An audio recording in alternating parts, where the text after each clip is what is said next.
Assalamualaikum warahmatullahi wabarakatuh. Salam sehat selalu. Ya, kali ini saya akan menjelaskan tentang penyakit jaringan pulpa gigi. Etiologinya adalah secara fisik, rangsangan mekanis, yaitu oleh karena trauma, oleh karena kecelakaan, traumatik oklusi, ataupun alat ortodonsia. Kemudian pemakaian patologis, misalkan kausan gigi, ada atrisi, abrasi, ya. Kemudian perubahan tekanan udara, yaitu aerodontalgia.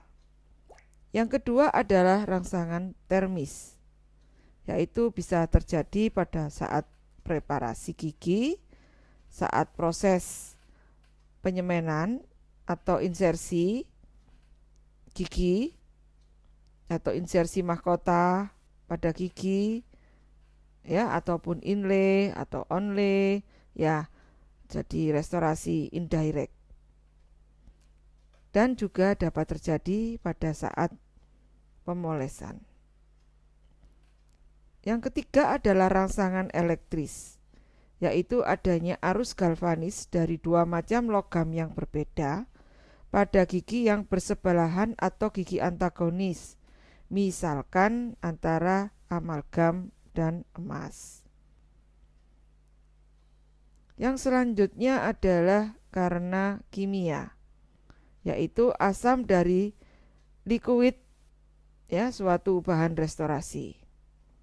Kemudian secara bakterial, jadi bisa toksit dari kuman yang masuk melalui karies, dan dengan adanya perforasi,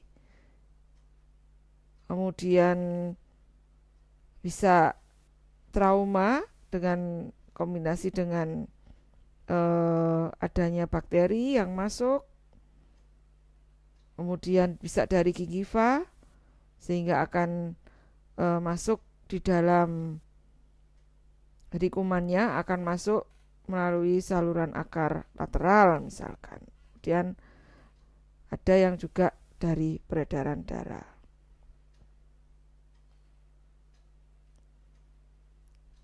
Jenis kuman menurut Grossman adalah Lactobacillus, Streptococcus, dan Staphylococcus, ya. Ini semuanya adalah kuman-kuman fakultatif anaerob, ya. Kemudian menurut Ridolf, gram positif yang menyebabkan juga kuman gram negatif. Di antaranya adalah Streptococcus, Staphylococcus, dan yeast, ya. Gram negatif itu ada Spirochaeta, Nicesera, dan Bacteroides. Ya, mekanisme terjadinya inflamasi pulpa. Ya, karies yang akan berlanjut dari kerusakan lokal yang progresif pada jaringan keras, maka apabila tidak dirawat, maka akan berlanjut, ya, mulai dari enamel, dentin, dan akhirnya berlanjut ke jaringan pulpa. Nah, hal inilah yang menyebabkan terjadinya suatu keradangan dari pulpa, ya. Jadi reaksi dari pulpa untuk mempertahankan dirinya. Nah, penyakitnya ini disebut pulpitis. Nah, apabila pulpitis ini masih dapat dilakukan penyembuhan dari inflamasi pulpa, misalkan dengan adanya pembentukan dentin reparatif, maka pulpa tersebut akan tetap menjadi vital. Tetapi apabila reaksi inflamasi tersebut berlanjut dan secara respon imunologi gagal, maka akan menjadi pulpitis yang irreversible. Jadi keradangan pulpa tersebut tidak bisa kembali menjadi normal. Nah, bagaimana klasifikasi dari penyakit jaringan pulpa? Ya, pulpitis reversible. Jadi pulpitis itu ada dua, reversible dan irreversible. Kemudian juga ada penyakit degenerasi pulpa dan juga ada nekrosis pulpa. Nah, reversible ini ada akut dan kronis tergantung dari keluhan gejala klinisnya. Kemudian irreversible juga demikian, ya. Biasanya akut, ya, simptomatik. Kemudian ada yang kronis, jadi asimptomatik. Ya, ini biasanya juga dikenal dengan pulpitis kronis hiperplastika. Kemudian juga akibat dari resorpsi internal. Nah, degenerasi pulpa ini ada yang atrofik, fibrosa, kalsifik, dan lemak. Sedangkan nekrosis pulpa itu ada yang nekrosis koagulasi dan likuefaksi.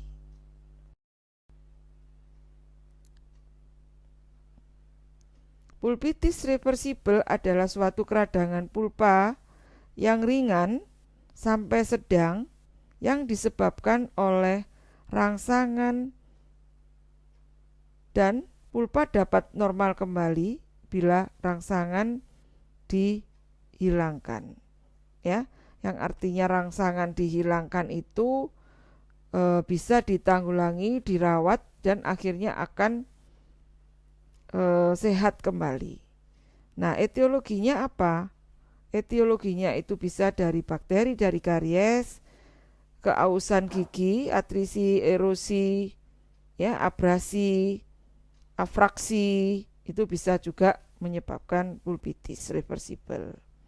Kemudian prosedur operatif seperti kuretase, scaling, itu bisa juga menyebabkan terjadinya pulpitis reversible. Kemudian adanya fraktur enamel dan dentin maupun trauma. Pulpitis reversible gejalanya adalah rasa sakit yang tajam tetapi hanya sebentar. Kemudian pada saat rangsangan dingin lebih sensitif daripada rangsangan panas. Ya, dalam pemeriksaan objektif, tekanan dan perkusi tidak sakit.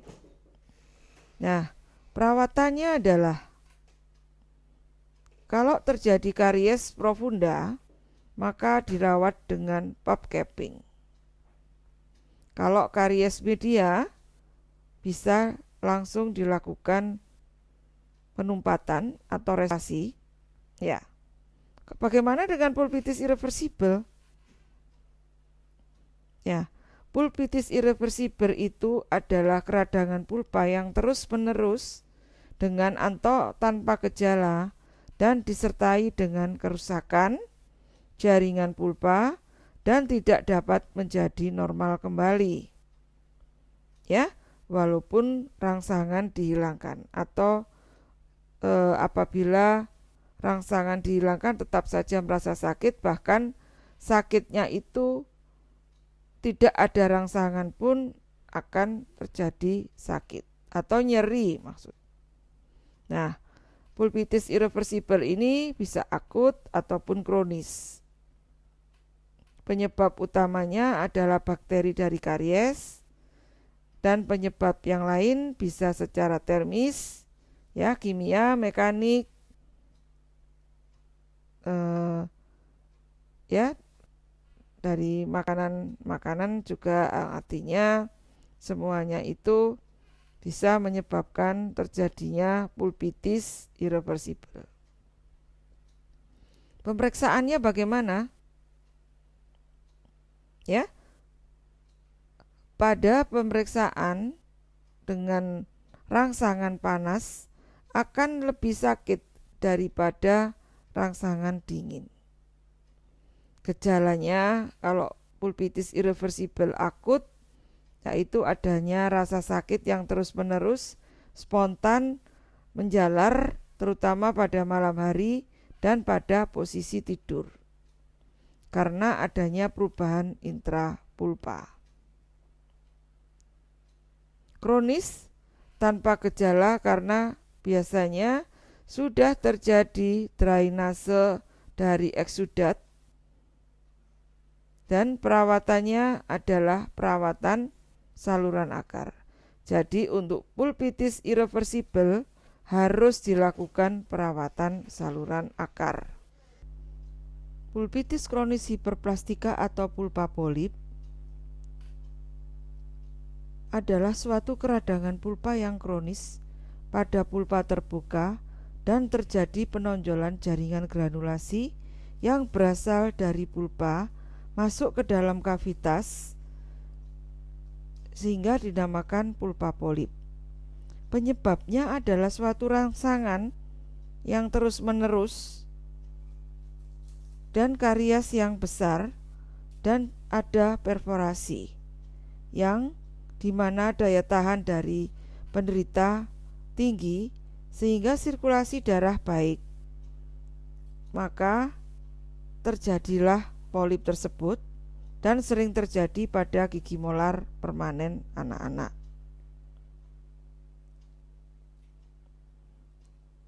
Gejalanya tidak ada keluhan sakit kecuali bila kena makanan, mudah berdarah jika tersentuh, dan dengan radiografis tampak perforasi pada atap pulpa dan polipulpa berasal dari ruang pulpa. Pemeriksaan yang dilakukan adalah secara visual akan tampak karies yang besar, ada tonjolan jaringan granulasi yang kemerah-merahan, dan banyak karang gigi. Vitalitasnya harus dilakukan dengan tes jarum. Tetapi dalam melaksanakan tes, polip harus dihilangkan terlebih dahulu. X-ray akan terlihat perforasi pada atap pulpa. Rencana perawatannya adalah perawatan saluran akar. Macam-macam polip, ya, pulpa polip, polipnya berasal dari pulpa. Kemudian ada gingival polip, di mana polip berasal dari gingiva yang disebabkan oleh lesi yang mengiritasi gingiva dan biasanya pada permukaan proksimal di mana letak lesinya lebih rendah dari papil ataupun juga pada permukaan labial ataupun palatal pada karies kelas 5 di mana dasar dari kavitasnya itu di bawah gingiva.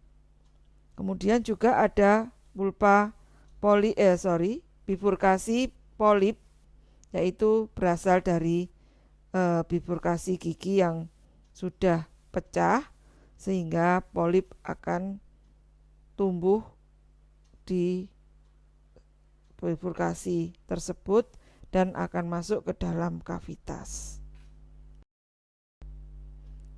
Pulpa polip ini permukaannya kasar dengan warna merah muda.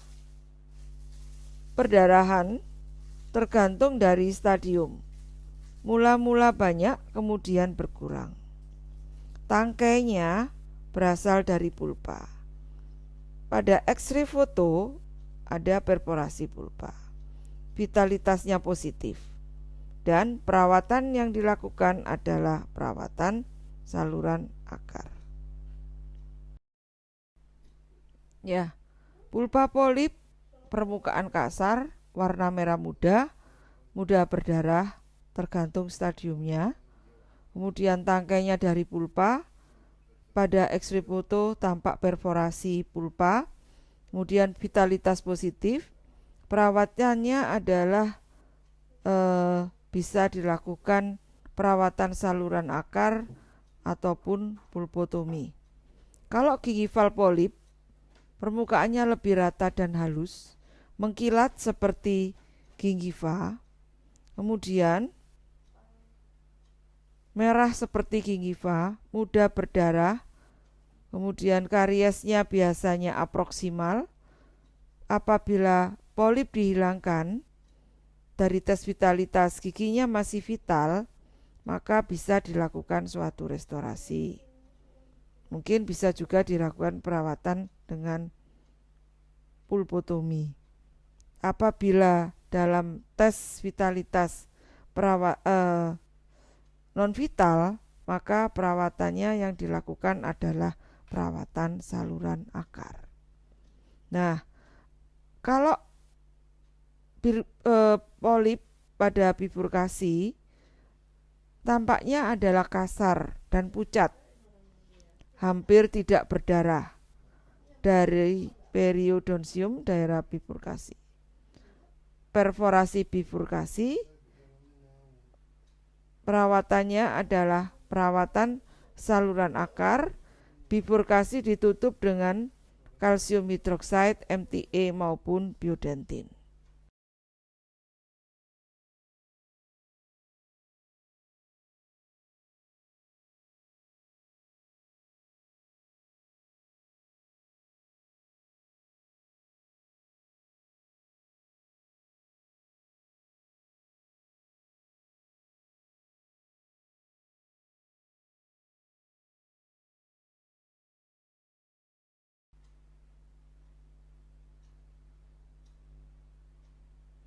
Degenerasi atrofik adalah pengecilan pulpa yang terjadi pada orang tua dan penyebabnya tidak jelas. Gejala tidak ada keluhan. Pemeriksaan secara visual normal, tes termis hampir tidak bereaksi, dan dengan fotoradiologi tampak ruang pulpa dan saluran akar yang mengecil. Perawatannya adalah perawatan saluran akar. Degenerasi kalsifik adalah perubahan sebagian atau beberapa bagian jaringan pulpa yang mengalami pengapuran. Pengapuran bisa luas dan tidak padat, diffuse, bisa juga kecil dan padat, yaitu yang dinamakan pabstone atau dentik. Etiologinya adalah dapat terjadi sesudah pulpitis yang mula-mula di sekitar radang terdapat jaringan ikat, kemudian mengalami pengapuran. Pada orang yang masih muda bisa terjadi oleh karena rangsangan yang terus-menerus, sedangkan pada orang tua biasanya terjadi tanpa sebab. Pabstone umumnya pada gigi permanen. Nekrosis pulpa adalah kematian dari jaringan pulpa yang bisa disebabkan oleh bakteri, keausan gigi, kemudian trauma, ya, trauma yang artinya bisa dari gigi yang fraktur atau pergerakan dari alat-alat orto, ya, jadi akan terjadi nekrosis pada jaringan pulpa. Ya, ini adalah etiologinya. Untuk rangsangan kimia juga bisa dari asam fosfat maupun arsen. Kemudian rangsangan termis mungkin dari panas yang disebabkan oleh preparasi yang tidak menggunakan air, ya, tidak ada pendinginnya, sehingga panas tersebut dapat mengiritasi pulpa, bahkan dapat menyebabkan suatu kematian dari jaringan pulpa. Kemudian rangsangan listrik, adanya suatu beda potensial, ya, bermacam tumpatan logam pada gigi tetangga atau pada gigi antagonis. Nah, pada pemeriksaan secara klinis, apabila pada gigi tersebut sudah terjadi perforasi, biasanya tidak ada keluhan. Tetapi apabila belum terjadi perforasi, maka bisa menjadi sakit, ya, berdenyut seiring dengan denyut nadi, dan bisa menjadi terjadi suatu abses. Nah, nanti apabila bau mulutnya akan berbau amonia, perkusi dan tekanan sakit, dan kadangkala mengalami suatu perubahan warna. Pemeriksaan tes vitalitasnya non vital, ronsen ataupun pemeriksaan radiografis, terdapat penebalan ligamen periodontal. Kemudian adanya radiolucen di ujung apex. Nah, jenisnya nekrosis ini ada koagulasi dan likoefaksi. Pada HPA, jaringan nekrotik debris seluler kadangkala sakit, ya. Jadi sakitnya itu mengalami suatu keradangan, biasanya pada pulpa yang belum terbuka, ya, adalah jenis likoefaksi. Perawatan yang dilakukan adalah perawatan saluran agar. Demikian penjelasan ini, semoga dapat bermanfaat. Terima kasih. Wassalamualaikum warahmatullahi wabarakatuh.